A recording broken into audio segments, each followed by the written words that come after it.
Yung ICI, hindi po siya telecast, hindi po siya nagla-live stream, hindi po siya open to the public. Tapos nagsabi na rin si Tito Sen na baka 2 to 3 hearings na lang po ang Blue Ribbon. Depende nga kung sino pa yung magiging next Blue Ribbon chairman.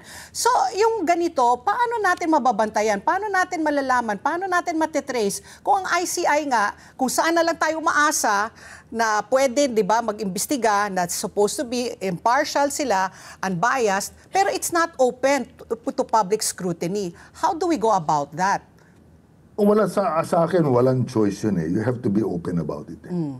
It's got to be, you're lancing the boil. Okay. Mayroong pigsa. Oo. Hindi po pwedeng, at saka yung pigsa. Analogy ni Senator, pigsa. Oo, hindi pwedeng lagyan ng anesthesia yun eh. Dahil may infection yun eh. Masakit yan. Talaga, you have to lance the boil, talaga hihiwain. Masakit talaga yan.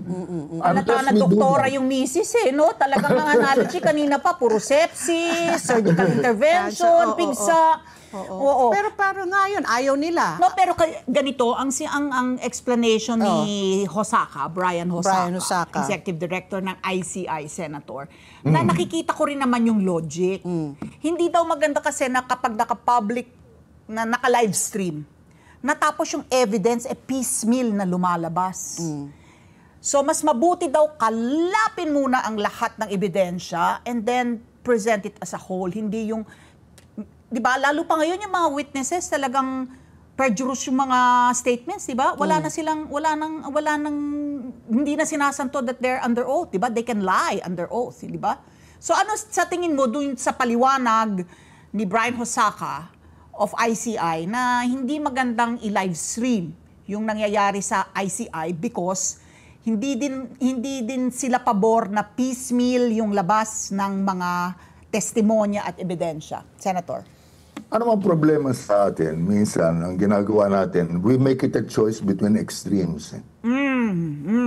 So, whether it is anything, sa akin, I believe in what is, merong point naman si Osaka.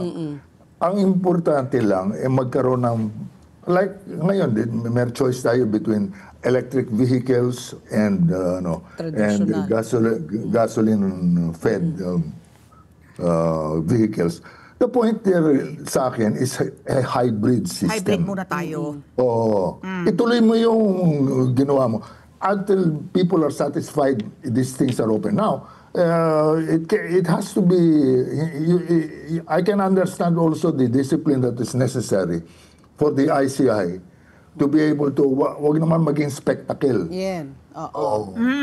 Tama, ano yan eh. Hindi naman, people are asking for lynching. Gusto makakita ng may bibitin. Oo. Pero for justice to prevail, we have to even listen to those who disagree with us. And you have the right to defend yourself. Yan ang napaka-importante. Allow the congressional investigations to go through. Ngayon, sabi na, they're investigating themselves eh. That may be true.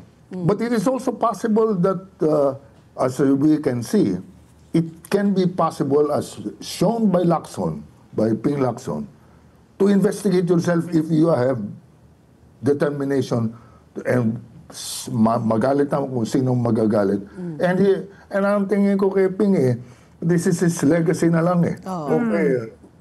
And he has said it publicly. Yeah, I'm not running for any public office. After this, He doesn't need bihira ka makakita capital.